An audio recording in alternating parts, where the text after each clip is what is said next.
Good afternoon. My name is Ala McCoy. I'm Director of Startup Support at the University of Maryland's Ventures, and we will be discussing different types of funding today. Now, the types of funding will be applicable to startups that are based on University of Maryland IP. Some of it will be applicable to student startups, and some will be applicable to just any startup associated with University of Maryland system, and some to any Maryland-based startup, and I will make sure to make that distinction. So before we begin, I'm sure many of you are aware, but some of you may not be, so we'll just do a very quick overview of different funding types.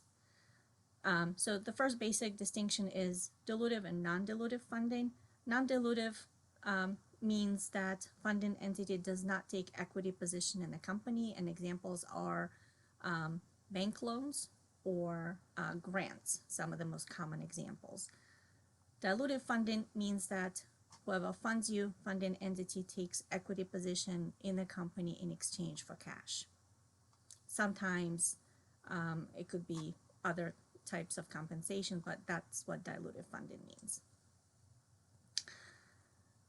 There's also self-funding. So self-funding is non-dilutive. Obviously, it's your own company, so you already own it. You do not give yourself extra equity stake. It's very important because it proves commitment. Whenever you talk to investors, private investors, they always ask a question: how much of your own money have you invested in the company? And if you say none, it makes them suspicious. So basically, you wouldn't invest any of your own money in the company, but why would you want me to invest? So it's really important to have some skin in the game as well. However, you have to be also very careful, make sure that you're not risking your family's financial security, making sure that your family is not going to lose the house or everything that you own.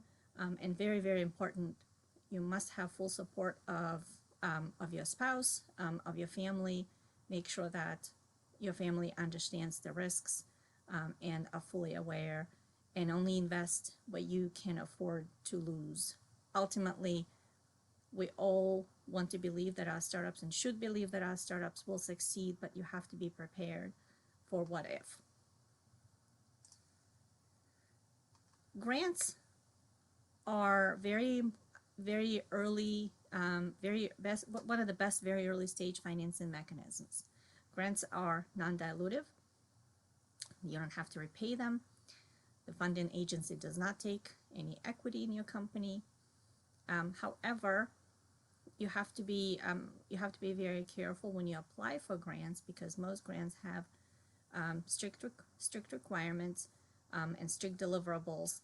You have to submit reports. You have to also adhere to whatever the deliverables are, and just also make sure that whatever the deliverables are, requirements of the grant are, actually aligns with what you are trying to build as a company. We'll talk about some of the grant funding sources. Debt financing usually comes from banks. However, for very early stage startups, it's very difficult to obtain bank loans. Loans do not take equity, so it's non-dilutive. However, they must be repaid. Very often, banks require collateral and personal guarantee. So whenever you take a loan, you probably will be asked to, even though you take the loan on behalf of the company, you will be asked to also write a personal guarantee. So you have to be very careful with that. Again, please make sure that you have the full support of your spouse or partner. SBA, Small Business Administration, facilitates loans for small businesses, a portion of which is actually underwritten by the federal government. You can find out more at this link that I provided.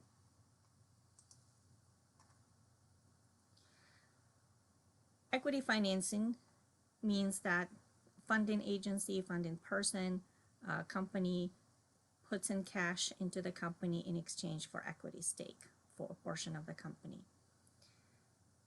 These are usually meant for high growth startups, the ones that are meant to be sold, because that's how equity investors make money.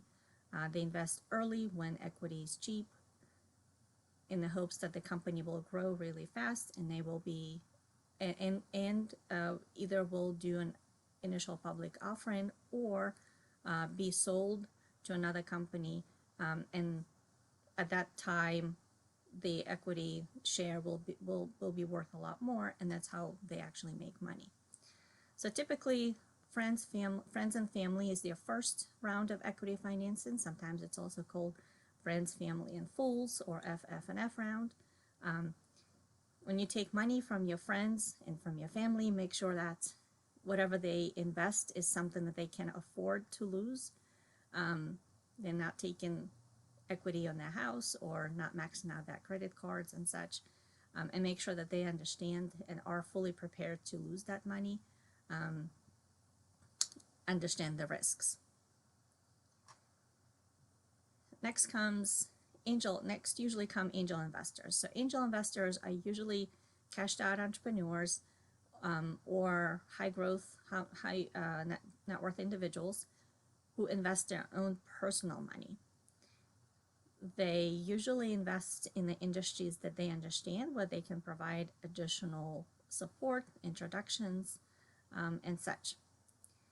Because they invest their own personal money, they usually invest earlier, and they are more prone to take risks than venture capitalists. So usually next come venture capitalists or VCs. They invest someone else's money, and therefore they are more risk averse, and therefore they invest at a later stage and a bigger chunk of money. Usually equity investors put cash into the company in exchange for stock. Sometimes they take board seats and take some control of the company, depending on how much they invest and what type of terms they negotiate. Experienced value-add investors bring not just money, but they also bring expertise, network. They can introduce you to potential customers, potential collaborators and such, and they provide a stamp of approval in addition to cash. If you say that you got your you already have VC, you're a VC-backed company, that means that your company has been vetted and a VC firm deemed that you are worthy of investment, and it basically provides you with a seal of approval. You have to remember that the earlier equity financing is accepted, the lower the value of the startup, and investors get the bigger piece and more rights. So don't take money too early, don't take money before you need it. But it is an important part of building a high growth startup. So now we'll talk about what most of you probably came to this presentation to hear about. So funding sources specifically for University of Maryland startups. There are a lot, and we'll go over all of these options in detail. So first comes an SFI Core program. It provides $50,000 to conduct customer discovery specifically. Usually very early stage teams, even before the startup is formed, are urged to go through this program. It's non-dilutive funding, and successfully completing I-Core not only gives you funding, but it also increases the probability of obtaining TEDCO, MII grants, and SBIR funding grants. To qualify for an SFI Core, you have to have either an SF lineage or you have to go through regional I-Core program.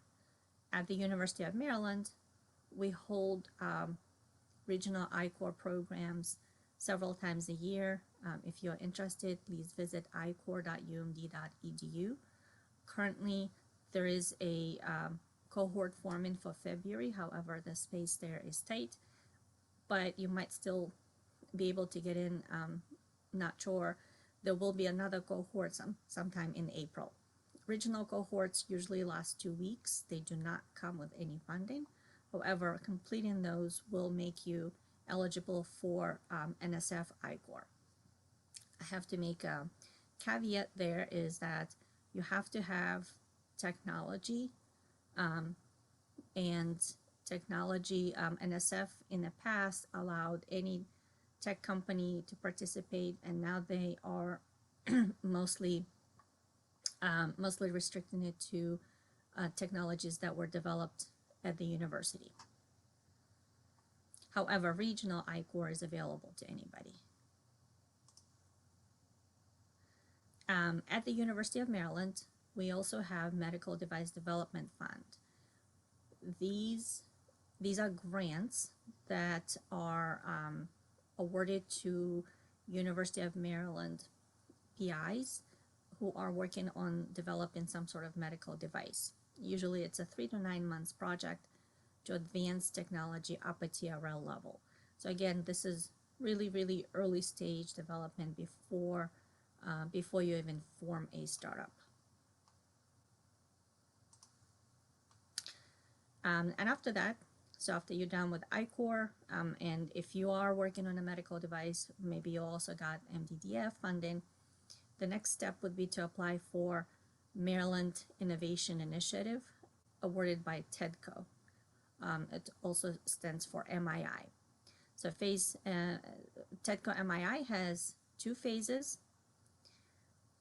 Well, first of all, I should say that this is a grant that is available only to those who are working on University of Maryland technology.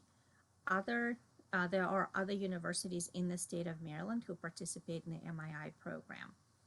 Johns Hopkins University, Morgan State University, University of Maryland, Baltimore, and UMBC. So PIs from all of those universities are eligible to apply for MII grant.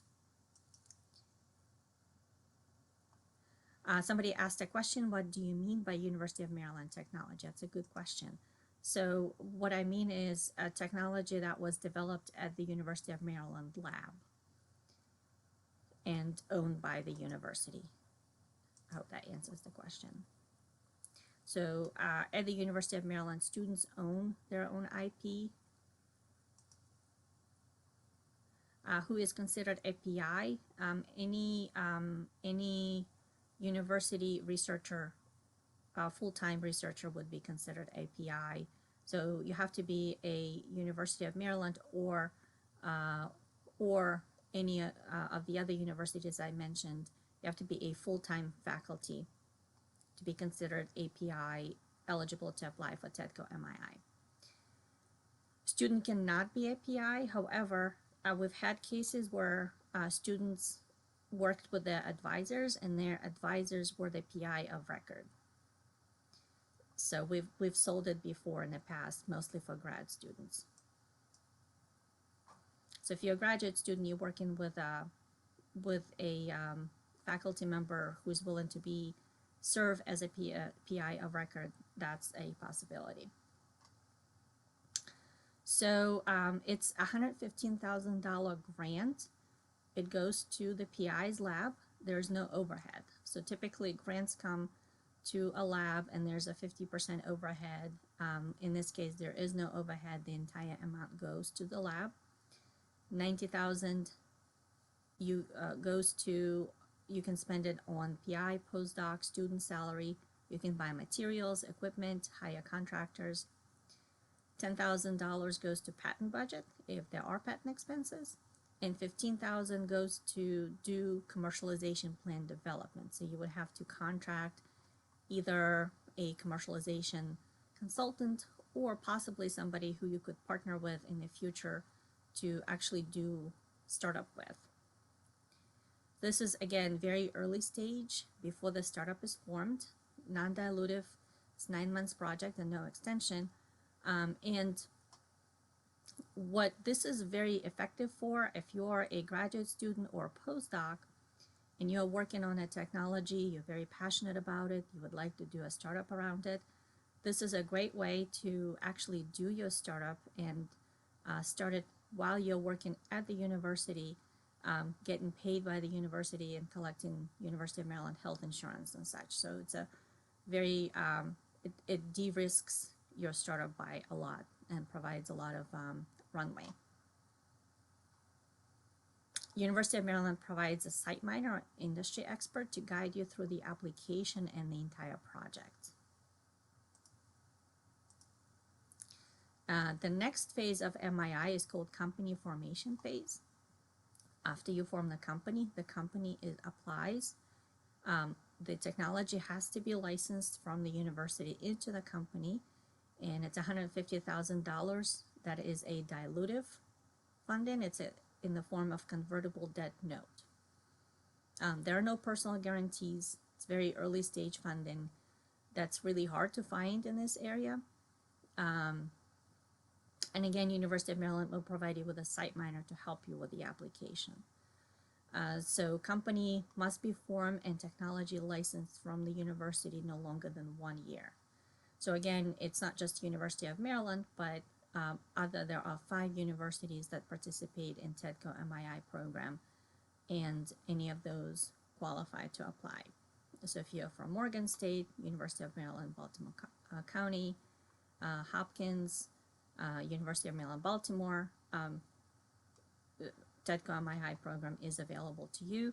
And I also know that TEDCO is launching program with Bowie State University and possibly Salisbury State University also to be part of the MII program.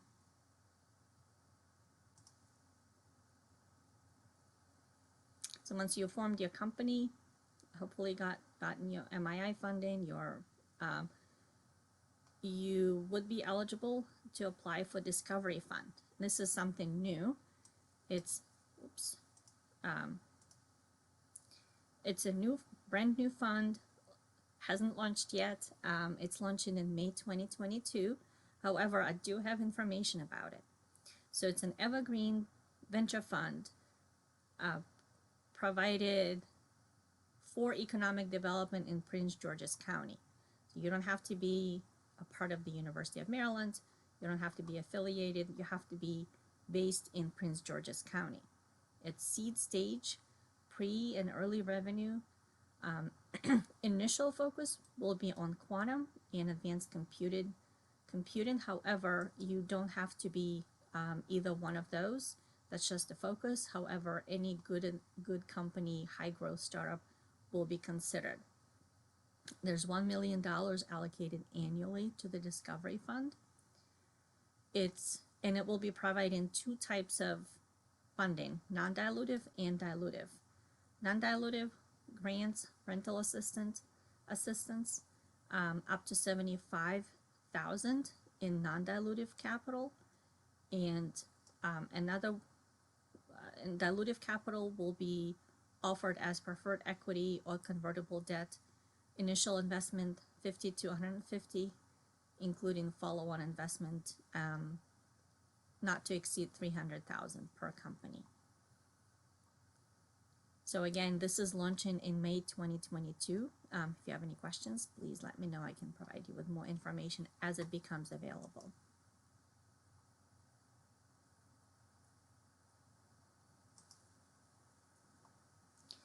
So somebody asked, what if the technology is all company owned by students at the university and not the lab?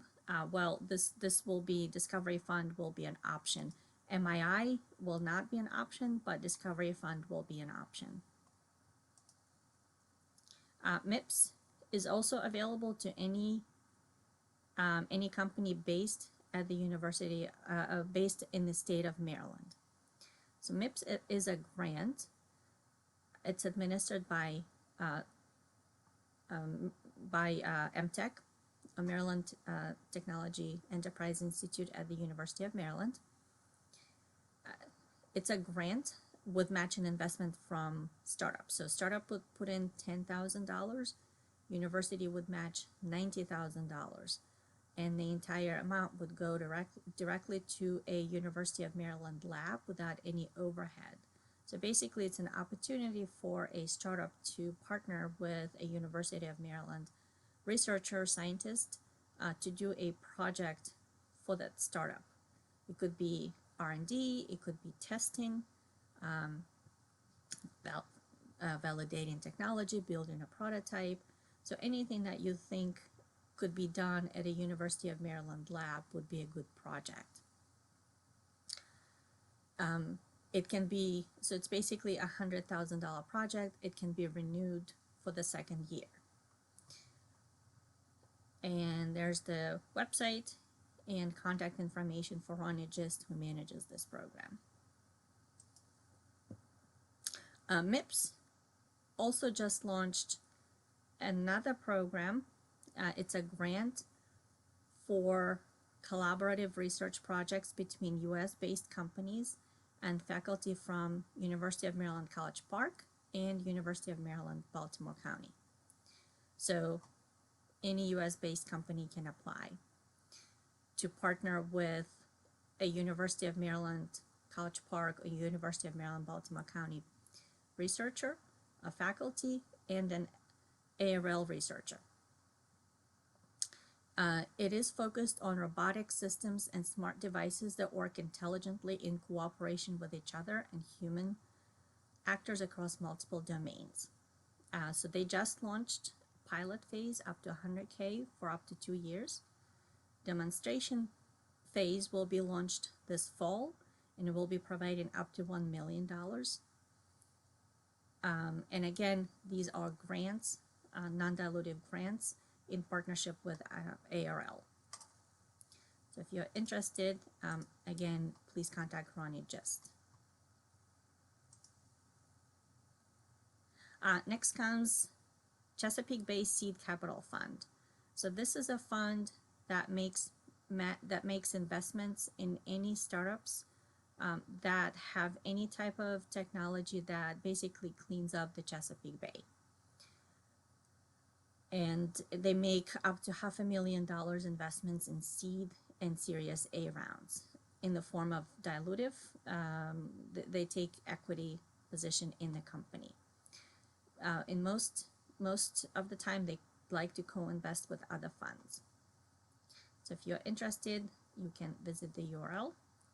And actually, I need to update contact information because Jolene is no longer with the University of Maryland. So if you're interested in contacting somebody there, please let me know. Let me check. We have some questions. Answer this one.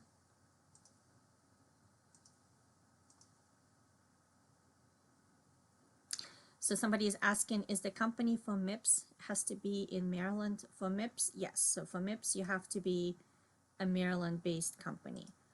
Not for this one though. For MIPS, you have to be a Maryland-based company. You don't have to have technology from the University of Maryland or anything like that, but you have to be based in the state of Maryland. And Chesapeake Bay Seed Capital Fund, you don't have to be. You don't have to be. University of Maryland technology or associated with the University of Maryland. Anybody can apply. Then comes Maryland Momentum Fund. It's a $10 million fund managed by University System of Maryland. So any faculty, student, alum, staff member of any of the University System of Maryland institution is eligible to apply. They provide dilutive equity investments up to $500,000. They don't lead the round. They usually they usually follow or co-invest with somebody else who will lead the round. So you have to have matching investment, and it has to be equity investment. So an SBIR grant, for example, will not qualify. So if you're interested in learning more, you can contact Claire Broider Johnson or visit the Momentum Fund.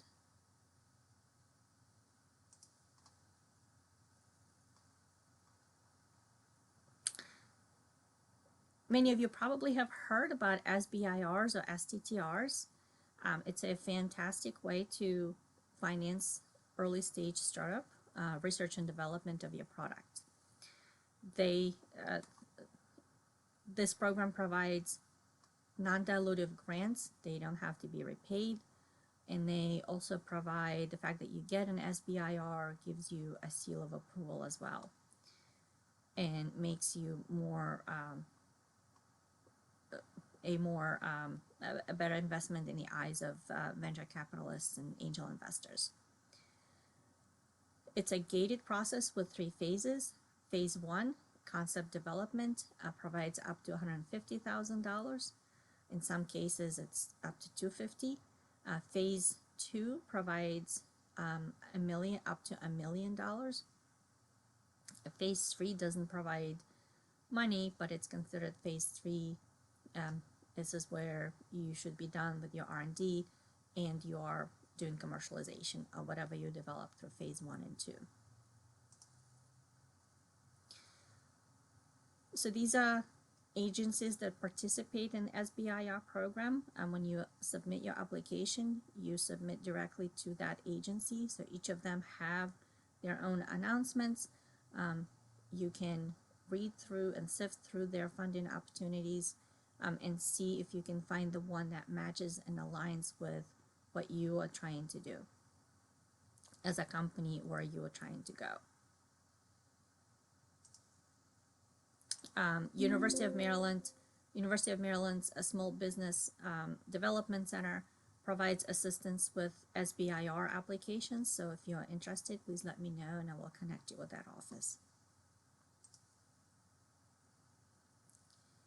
So angels and VCs, we already discussed that a bit. So they invest in high growth startups only. Make sure that you only take smart money, meaning only take money from experienced investors who bring in network and industry expertise. At the University of Maryland, we have an angel investor network in operation. Dingman Center of Entrepreneurship runs Dingman Center Angels. They meet every month and invest in any regional startup. So that's one angel investor group that's right here on campus. Citrine Angels, angel investing for women by women. There are many other angel investor groups in the area. You can find them online on Angel Capital Association, gus.com, and some of the other websites. And we will also have sessions done by VCs and angel investors talking about how do they invest, why do they invest, how do they make their selection process, and such. This is my contact information. If you would like to receive a copy of the slides, I'll be happy to send it out. And I think now we have time for questions.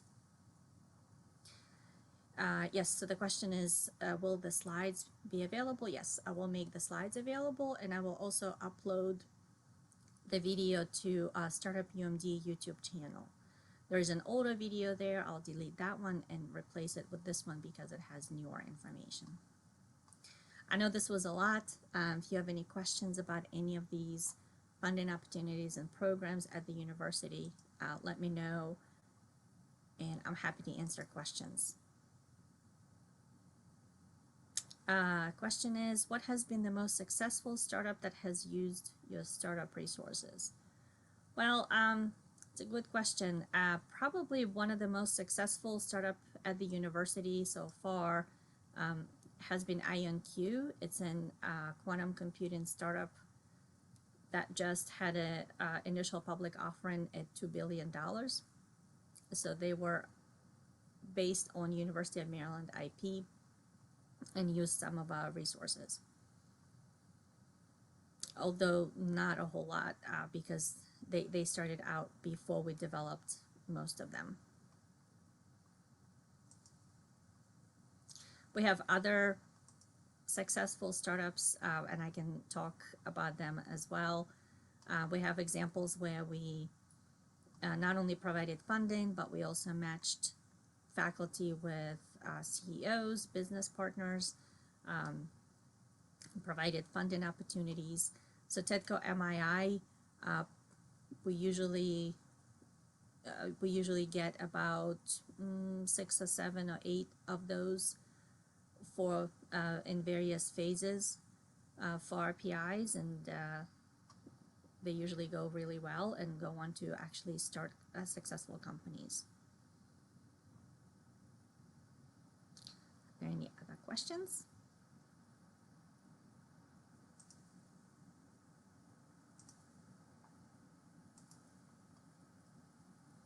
You can also raise your hand if you would like and ask your question that way.